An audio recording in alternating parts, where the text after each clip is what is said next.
there is an even bigger win in sight, which is to say, if the mullahs come down and the Iranian people are sort of dancing in the streets, and then leave it to them. I think this is maybe the great lesson that we've learned from Iraq and Afghanistan.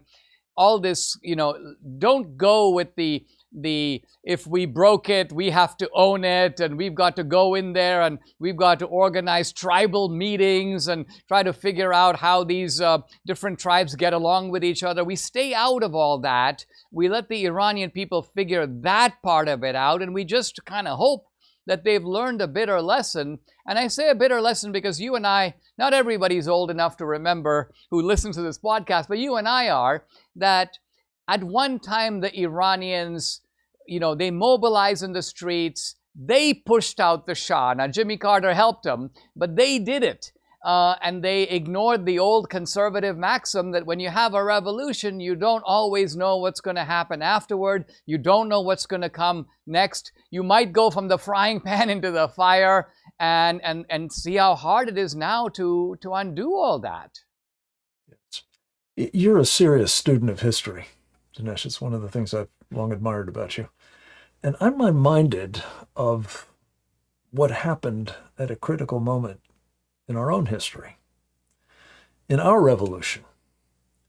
In 1777, the Kingdom of France decided to become an ally of this nascent United States of America and to help materially the colonists who were revolting against the French enemy, Britain,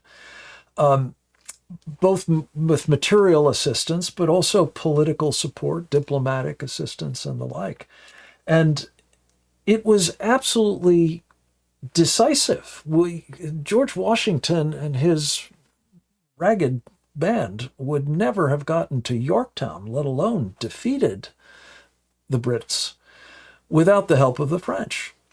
Notably, of course, in the Battle of Yorktown, most especially.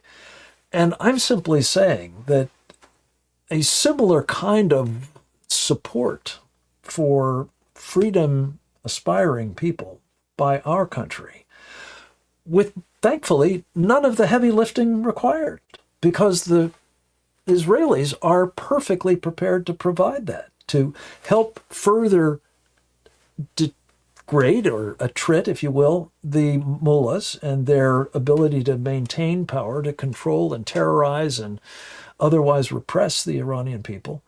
And then, as you say, if we, I believe, trust in the people of Iran, as the French ultimately trusted in our forefathers, who turned out to be a pretty spectacular group of people. I know not whether their kind is in Iran at the moment. I'm praying it will be.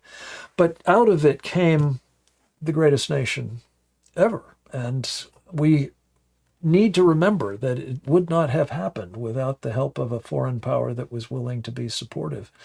And I just would close by saying, Dinesh, that the danger of this ceasefire, assuming it holds and assuming that, the language that the president expressed today that was harshly critical of the Israelis, for example, for responding to a violation of the ceasefire by the Iranians, by the way, we might well see snatched, I'm afraid not from the jaws of a partial victory, but the jaws of what could have been a complete victory, a strategic defeat that will cost us very dearly.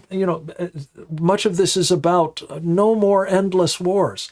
There is no more endless war on this planet today than the one Iran has waged against us and Israel and the free world. We will have more of it if the people who have brought it to us are allowed to continue.